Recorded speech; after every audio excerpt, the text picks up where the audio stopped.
Hi, my name is Andre Bowdry. Welcome to day 2 of my video blog, Uber Driver Turn to Real Estate Wholesaling. I just left the county building in my area. This is the Lake County building in Illinois. Lake County, Illinois happens to be in Waukegan, Illinois. I just left out of the building researching some case files. And let me put you back on my stand here so I can tell you what transpired there in the county building. Okay, so I just left the county building after researching some tax delinquent properties. These are properties that are tax delinquent foreclosure, unlike a mortgage foreclosure. They're tax delinquent filings. So just to give you a little background, a tax delinquent property are properties that are being sold or have sold, I'm sorry, properties that have sold for delinquent taxes. So just to give you an idea scenario on how this works, for those that don't know. If you don't pay taxes on your particular property, if for any reason the homeowner does not pay taxes on the property, then at some point the county, in order to recoup what's owed to them in terms of taxes, they're going to hold an auction for the amount of those delinquent taxes. That's kind of a nice thing about the tax delinquency, is that regardless of what the property's worth, the county only wants what's owed on the property. So for example, you could have a property that's, and I'll just use even numbers for the case of example. You can have a property that's worth $100,000, but the delinquent taxes on it might only be $5,000. So when the county holds their annual auction for that year's taxes, if they owe $5,000, they're going to auction those taxes off to the highest bidder. So they conduct something called an annual sale. I'm sure every county is different, but in Illinois and in the counties here in Illinois, Cook County as well as Lake County, they conduct an annual what they call tax sale. It's open to the general public. It's held at a particular time of year. I know for Cook County it's being held this May 4th of 2018, and it runs for about a week and a half, maybe 2 weeks, and it starts on May 4th. It's open to the general public. Anyone can go bid on the taxes, although there could be more people bidding. So using that example, if the taxes are auctioned off for this $100,000 property and there's only $5,000 owed in taxes, the county is going to open the bidding up starting at that dollar amount. So they're going to start out at $5,000. Depending on how many people in the room might be interested in that particular property, the bidding is going to escalate from there. So it may start off at $5,000, and the next highest bidder may go $5,001, so on and so forth. So you could get into, if you're there buying the taxes, you could get into a bidding war of sorts with whomever might be there interested in the property as well. But nonetheless, who normally attends these auctions are investors because they can get a nice return on their dollar. Much better than what the bank would pay. The percentages are usually higher than that. I believe they start at maybe 6-7% or even higher. Don't quote me on that. I'm sure every county's different. But I know that the returns are much better than what a bank would normally give you. And it's solid because it's secured by the property. If in the unlikelihood, and I say unlikelihood because most of the time the homeowner does redeem on the taxes. They could be late in terms of getting the taxes paid for that particular year, but in most cases, probably 75% or greater, and every situation, of course, is unique and different, they're going to redeem on the property. So if the homeowner, let's say they get into a bidding war, not the homeowner, I'm sorry, the auction buyer. Let's say they get into a bidding war, and if they bid with someone else on that $5,000, and let's say it goes all the way up to $8,000, and the bidding runs out at that point. So Mr. Investor has bought what's called a tax certificate on that particular property, meaning that for the year I don't know, 2016. I believe this is 2018 now, so I believe those are the year taxes that are going to be auctioned off is the 2016 taxes. So the 2016 taxes that were not paid for that particular property, Mr. Investor just bought the certificate to those taxes for $8,000. At that point, at least in Illinois, in the state of Illinois, at that point, the homeowner does have a right to redeem, which means they can come good and pay those delinquent taxes that have now been auctioned up to $8,000. They can pay Mr. Investor the $8,000 that he had to pay for the taxes plus a percentage onto that, and that percentage is his interest. So it might be $8,000 plus, I don't know, 5%, 6%, 7% interest. Whatever it is, Mr. Homeowner can redeem on those taxes for $8,000 plus that. So let's say roughly about $8,500. That's what Mr. Homeowner might have to pay in order to get those taxes back. So Mr. Homeowner pays the $8,500, and all is said is done. The certificate is dissolved, and life goes on. So in the case that, and in Illinois, the homeowner has 2.5 years for that redemption. So they have 30 months. So if 30 months goes by, and every state is different. Some states are tax lien states, and some states are tax deed states. The state of Illinois happens to be a tax deed state. I'm sorry, a tax lien state. So in a tax deed state, it doesn't take 30 months. A tax deed state, essentially the person who bought the taxes can apply for deed on that property and get them much quicker than the 30 months. Not an expert in that, but feel free to Google tax delinquency, tax deed states, tax deed state versus tax lien state. And that's what we are in Illinois, tax lien state. So anyway, back to Illinois, because this is where I'm at, and this is what I'm familiar with and what I specialize in. So for the state of Illinois, the homeowner has 30 months to redeem on that property. So let's say that 28 months goes by. Mr. Certificate holder for the year 2016, this is 2018 now, so if we count those many months, we're somewhere in the middle of 2020. So in November of 2020, if the tax sale was held now, in November of 2020 would be essentially when the 30 months are up. So let's say that September of 2020 rolls along.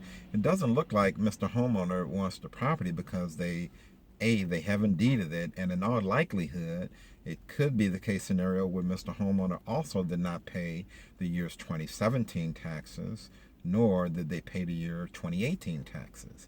It would behoove the tax certificate buyer, since he's already bought 2016 taxes for $8,000 at that auction that I gave you an example of, it would behoove them to go ahead and pay the taxes for any subsequent years that the taxes are not paid as well, since he already has an interest in the 2016 delinquent taxes. So Mr. Homeowner might have paid, I don't know, let's say $8,000 for those taxes, and then he gets first bid on the taxes for the subsequent year. So 2017, he probably only paid $5,000 for those, and for 2018, he'll probably pay $5,000 for those. So now Mr. Investor is out of pocket $18,000, but there's accrued interest on top of that. So let's say in the miraculous event that Mr. Homeowner wants to redeem on those properties, he'll have to pay $8,000 plus the interest and late fees that are being charged on top of that. And they generally are much higher than that at that point, where they might be 6 to 7%. As an example, in the early years, as time goes on, those percentages can get much higher as they accumulate. It can be 20% or maybe even 25% or better. So if it doesn't look like Mr. Homeowner is going to redeem on those taxes, then they can go down in September. We're in September. The 30 months is up in November of 2020. We're playing like we're that many months in the future, 28 months in the future. On the 28th month, Mr. Homeowner can go over here to the Lake County and file what's called a certificate of tax deed. So he's filing his intent because the 30 months will be up in November. So he's letting the courts know and getting a 2-month jump on filing to let the court know that when the 30 months are up, he's going to apply, take those certificates that he has, and he's going to apply for something called a tax deed. So he's filing a petition for tax deed, and if he's granted that certificate, then essentially the ownership of that property has been successfully transferred to him for essentially the $18,000 that he paid.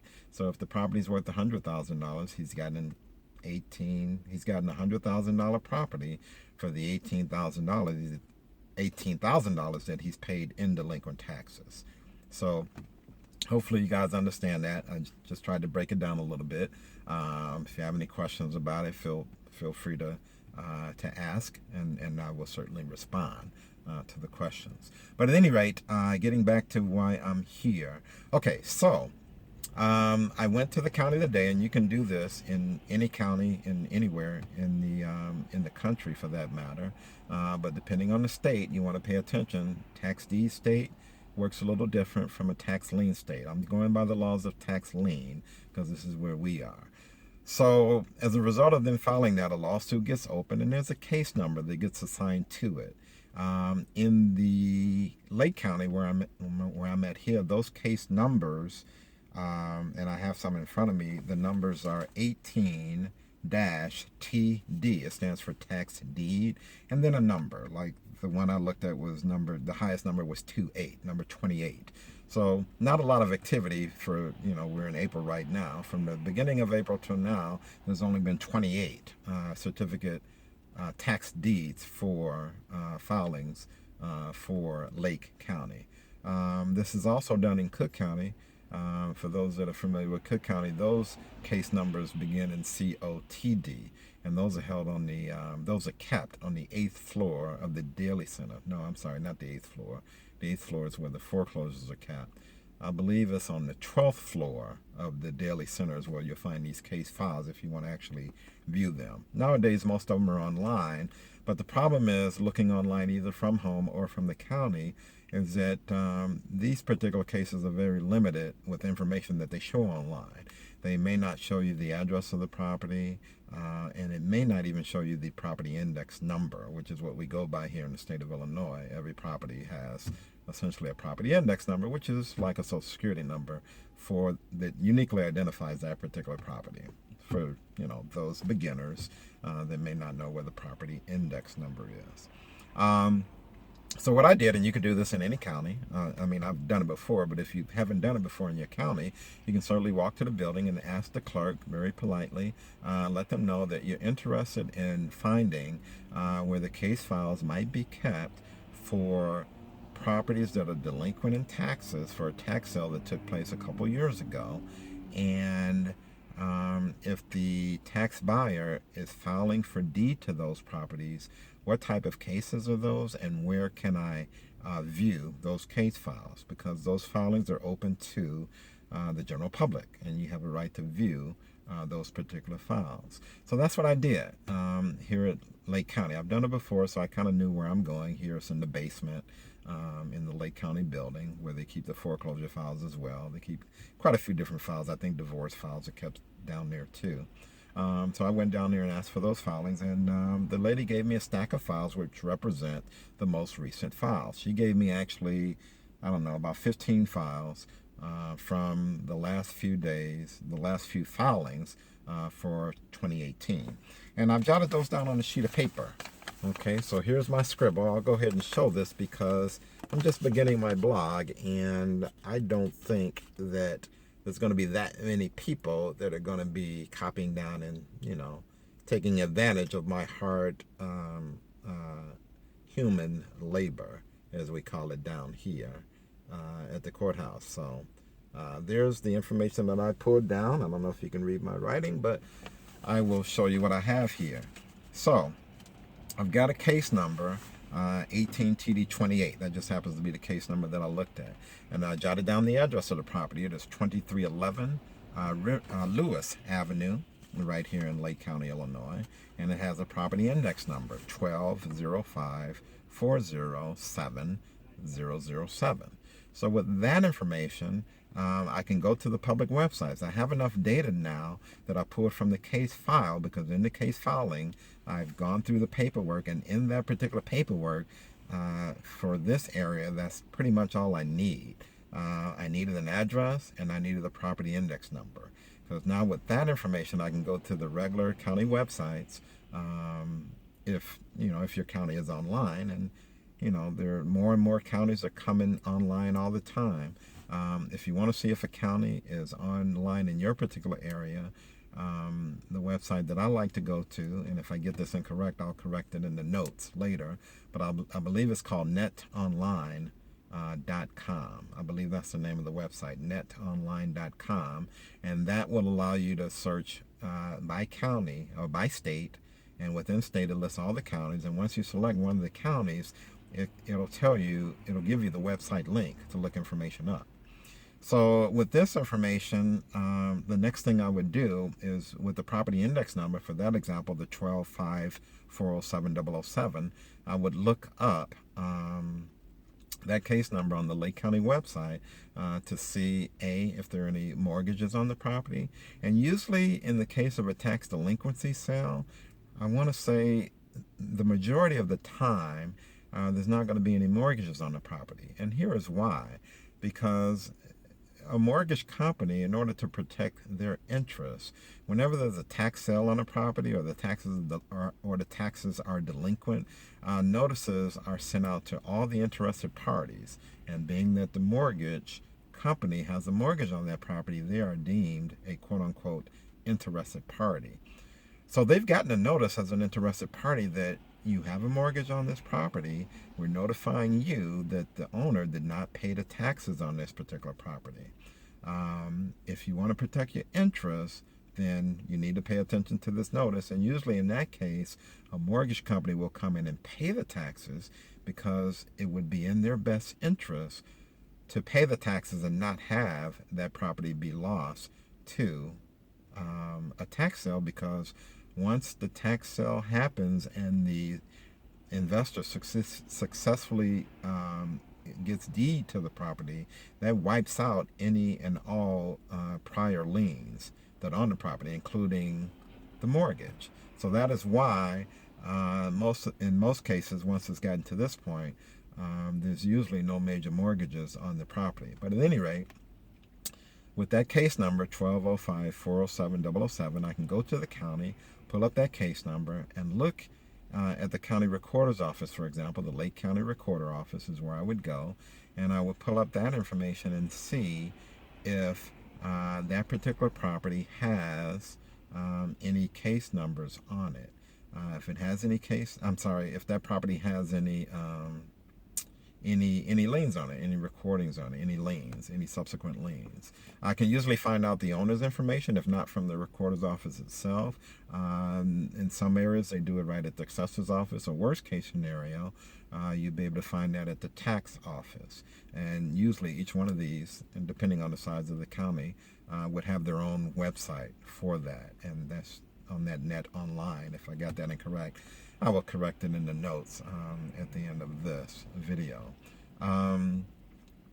The second thing I would do is that with that particular address, I now have an address, 2311 Lewis Avenue. I did not have, when I went to look at the case files, I did not have an actual name. In this particular file, it did not have the name of the actual individual that owns the property at that address. Now, I can't remember. It's been a while since I've done this. I can't remember if the name was actually there and I just, forgot to get it. I only spent like a half an hour there. I didn't want to spend too much time. So I only spent a half an hour there getting as many addresses as I could. And I know I could always get the name, online through other means. So I really didn't look hard for the name, but the name could have been there and maybe I just didn't jot it down. So Mr. and Mr. Homeowner's name might have been in that file. But I don't know. I just jotted the address down in the PIN number. The property PIN stands for property index number. So with that information, what I am going to do for those particular properties is I'm going to look up the homeowner and call Mr. and Mrs. Homeowner, because for whatever reason they could be in distress. Mr. and Mrs. Homeowner has not paid taxes on this particular property for 28 months. I know it's been 28 months because this is why there's a TD type case, in this case 18 TD 28, filed in Lake County, Waukegan, Illinois, for the particular tax sale that took place 28 months ago. 28 months ago, the investor bought the property. The taxes have not been paid for 28 months, so they walked into this building and filed for a certificate of tax deed. They filed for a tax deed. When the redemption period is up, and it will be up and there's a date in there. I should have looked at that too. I'm sorry. There's a date. There's a redemption date on that particular property. That's exactly 30 days from when the taxes are sold. And I did not get that information as well. So the next time I come up here, I'll get that information. I'm a little rusty. It's been a long time since I've done this, but again, I just wanted to do it so I can give you guys an example of how it's done. So if you're down there viewing the files, unlike I did, just getting those two bits of information, try to get at least 4 critical pieces. And they're all not critical. They can be found out otherwise. But since you're there looking at the file, if it's there, you want to get what I got, which is the address. You want to get the obviously the city, the address along with the city, and I've got that here too as well. You want to get the property index number or the PIN number, and you want to try to get the case number. That's always helpful. See if you can get the owner's name, Mr. and Mrs. Homeowner's name. I didn't get that. And the other thing you want to get is the redemption expiration date, to say that this is the date that the homeowner has until, and that's that 30 month in the case of Illinois. This is the date where their redemption period actually expires. Once it expires, then the investor is en route to getting the deed to the property and becoming the owner of that particular tax sale property that he bought 30 months ago. So here's our angle as real estate wholesalers, as real estate investors. What we want to do is we want to contact, we're at the 28th month. The homeowner, Mr. and Mrs. Homeowner, only has a couple months. So we want to be able to get in the position to contact them and let them know that, I mean, they should know because notices are sent out to them too as interested parties. Don't know why, but sometimes they don't get the notices. They move several times or what have you, or someone's living in the property, maybe it's rented out, and they just never forward the notices to them. They just toss them in the garbage or what have you. Let them know. Get in touch with Mr. and Mrs. Homeowner. Let them know that you're a real estate investor. Looking to buy a property in the area. If you're considering selling, I'd be interested in making you a cash offer on the particular property. You don't really have to say, and I do this both for foreclosures, probates, tax delinquents. I don't really say why I'm contacting them. I don't, rub it in their face or anything like that. I just let them know that if they're considering selling, I'd be interested in making you a cash offer. Sometimes they ask me, well, how did you find out about me? Well, then I say I do research at the county courthouses, and the address came up down there, or your name came up down at the courthouse. And you open the conversation up from there. So you're there to help them. If they need help, they'll let you know. If they're not interested, they'll let you know that as well.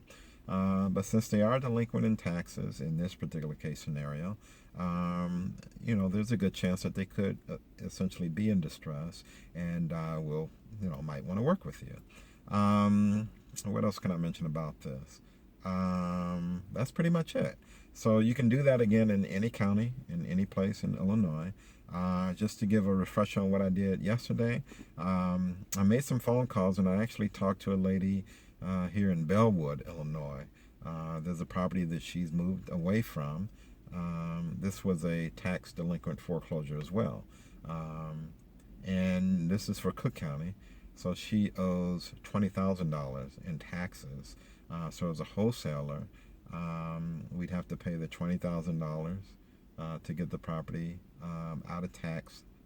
And then if we make a contract with her to buy that property, I'll probably do it for $30,000. It's in Bellwood. This particular property is easily worth $60,000, maybe $80,000. It's been vacant for a few years, but we should be able to do something on that. So I'll keep you updated on that. So that is the hottest thing that I've got. I sent the contract out to them actually earlier today. So this is the wrap. So this is what I did today. Hopefully you've got some valuable information out of that. If you have any questions about it, please don't hesitate to ask. And that's it for today. Signing out. Oh, and today too, at 6 o'clock, I'm going to attend the RIA, which is a real estate. It's a real estate interest group. We recommend. And you'll hear that on some of the other videos that you watch. It's a good idea to to go to meetings, meetups, sometimes they're called. People in your area that are interested in real estate as well. In this case, real estate wholesaling. For me, that's why I go. But there's all aspects of real estate that they're interested in. So I'm going to a RIA meeting today at 6 o'clock. So on tomorrow's call, I'll let you know what happens with that meeting. All right. Okay. So this is it. Andre Bowdry signing out, and we'll talk to you guys tomorrow. Thanks.